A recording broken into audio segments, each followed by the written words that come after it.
All right. You ready, Sam? Hope so. Pancakes. Yeah. Yeah, it's from, go ahead. What is it? Pam Cakes, Pancakes from, Muttontown Village. nice. And she asks, I'm assuming she, what was the first rifle developed in Japan and adopted for military use? Pancakes from what was that? Muttontown Village. Muttontown Village. I've heard of some weird California place names, but that's got to be a new one. No, this is That Long sounds Island. more Pancakes was, okay. I was gonna say it sounds more Pennsylvania or New York. you So may know her by her new last name, which is Falker. Whoever wrote this is making a movie reference. Pancakes from Muttontown Village was Meet the Parents. Oh, is that what that's from? Yeah. Okay. well, I can't answer that one, but I can attempt to answer the question of what was it? What was Japan's first modern military service rifle? What? First rifle. Yeah. What was the first rifle developed in Japan and adopted for military use? Okay, first rifle developed in Japan and adopted for military use. Now, I feel like this is going to be one of those deep cuts where it's something from like the 1700s, right after Europeans arrived, and they made something domestically. But I'm not even going to attempt to answer that that way because I would get hopelessly lost. And honestly, I don't know when exactly they began manufacturing firearms there. But what I will say is that hmm, the first, I feel like this is wrong, but the first military service rifle, the first Japanese military service rifle of which I'm aware is the Murata, and I'm sure I'm pronouncing that wrong. But that was a single shot bolt action breech loader. The ones with which Americans and other Westerners will be more familiar are the Type 38 and Type 99 used in World War II. And the reason I bring that up is because I won't show it on camera right now because I don't want us to get in trouble with YouTube. But I actually have my Type 99 right next to me on my bed here.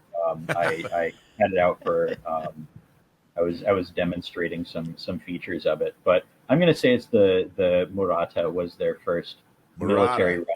If you had to guess when the Murata came out, we're not going to, this isn't part of the question, but if you had, because it didn't say when, it said what, but if you had to guess when about the Murata, was manufactured, when was it introduced to the world? What year, what decade would you say it was introduced? Any idea? Well, it's got to be shortly after the Meiji Restoration, so I'm going to say That's what I was going to say. 1890s. That was the hint I was going to give. Is it shortly after the Meiji Restoration? Can't even spell it. Yeah. Anyway, go ahead. I'm sorry. So what do you? Um, I'm going to say early 1890s. 1890s. So here's the answer. Can I do the answer? You want to do the answer? Go for it. The answer is the Murata in 1880. You were Ooh. you were right on with the name, and you were very, very close with the year. The Murata rifle was based on the French Fusil Gras Mle. Gra. Yeah. In 1874. It was used from 1880 to 1898. The Murata rifle was the first locally produced service rifle for Japan. The Murata rifle was the first standard production military rifle in Japan to use smokeless powder. The Murata rifle was also an early repeating bolt-action rifle, which, by the way, Oh, well, I messed that up. It's a repeater. it is, but how would you describe it? Describe a repeating bolt-action rifle. Repeater just means that it has some sort of a magazine. I messed it up. I said it was a single shot, but I Whatever. knew the part of it being bolt action. But if it's based on the Gra, then Okay, so repeating bolt-action rifle just means it's got a magazine. It's yeah, not like you're. So if you have an AR-15 or a Glock, those are repeaters. okay, but a repeating uh, bolt action, does that mean it's yeah, is that still no, it just semi-automatic? no, it has a magazine. Interesting. I'm not familiar with the So term if it's repeating based bolt on the action. Gra, Yeah. now I know the Lebel used a tubular magazine, so I'm guessing the Gra did as well. which would mean the Murata did, but I don't know. Here's this is a bonus question. What was the next very successful rifle that Japan developed? It was the standard service rifle until the end of World War II for Japan. I'm going to say Type 38, but it wasn't the standard service rifle till the end of World War II. Is there another name for the Type 38? It's probably. Well, it's.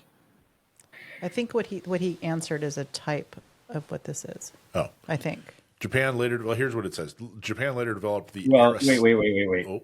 Stop right there. Oh. The Type 38 is often referred to. Type 38 was its Japanese military designation, but it's often referred to as Arisaka after the guy who designed it.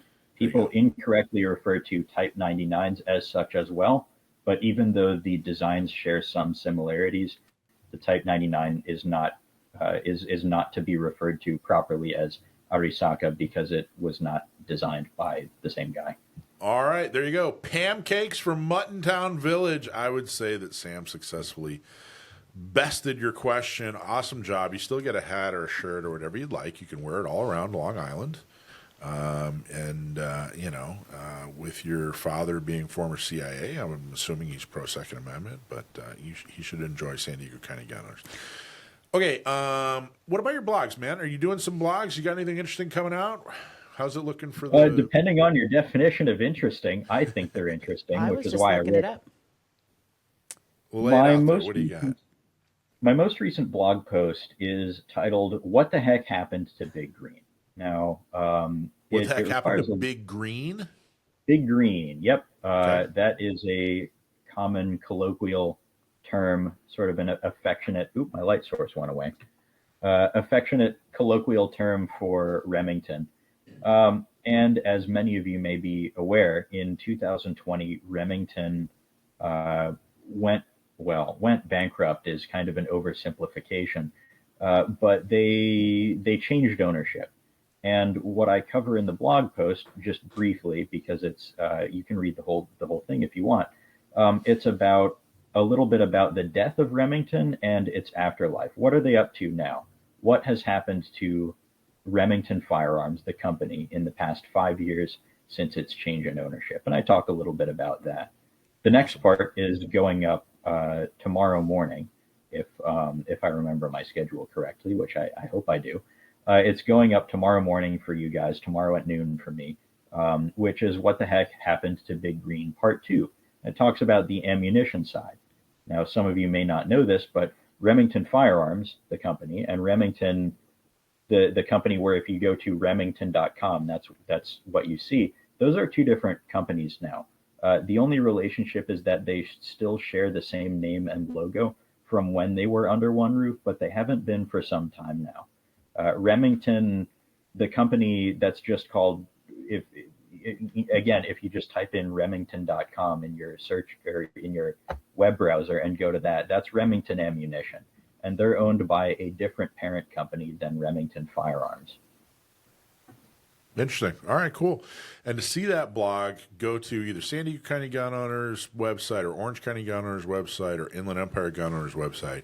And at the end, just add /blog, and you'll see Sam's awesome job that he does on the articles that he writes. And so usually come about every Monday or so, 2-3 times a month, he comes up with an extremely interesting blog, some of the best Second Amendment content on the internet.